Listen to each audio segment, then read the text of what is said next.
இன்றைக்கி என்ன பிரேக்ஃபாஸ்ட்டுனா தோசையும் புதினா போட்டு தேங்காய் சட்னியும். சரி ட்ரை பண்ணலான்னு பண்ணினேன். எனக்கு தெரிஞ்ச விதத்தில் ட்ரை பண்ணியிருக்கிறேன். எப்படி இருக்குன்னு சொல்லுங்கள். கொஞ்சோண்டு ஒரு கை அளவு புதினாவை வாஷ் பண்ணி எடுத்துகிட்டு சுடு தண்ணியில் லைட்டாக போட்டு கொதி வந்து எடுத்ததுக்கப்புறம் கொஞ்சோண்டு கருவேப்பிலையும் மல்லி செடியும் அதோட ஆட் பண்ணிக்கலாம். அப்புறம் ஒரு 1.5 கை அளவு தேங்காய் கட் பண்ணி சேர்த்தேன். 4 பச்சை மிளகா போட்டேன்.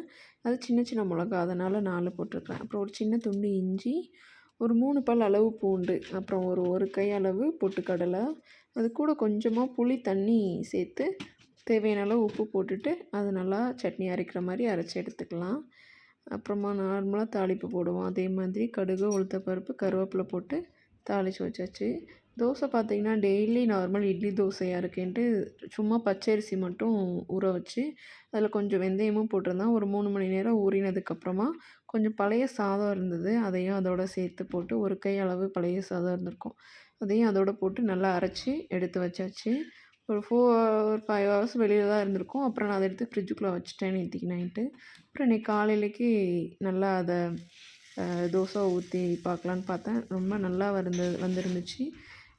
நம்ம அப்பத்துக்கு செய்கிற டைம் சொதப்பி மோசமாக வரும்.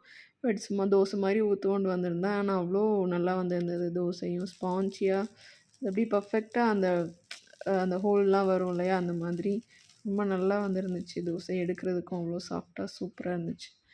சட்னிக்கும் தோசைக்கும் ரொம்ப நல்லா இருந்தது. சிம்பிளாகவும் இருந்தது. ட்ரை பண்ணி பாருங்கள். அவ்வளோதான். இதான் பிரேக்ஃபாஸ்ட். ரொம்ப சிம்பிள் அண்ட் ஈஸியான பிரேக்ஃபாஸ்ட். தேங்க்யூ.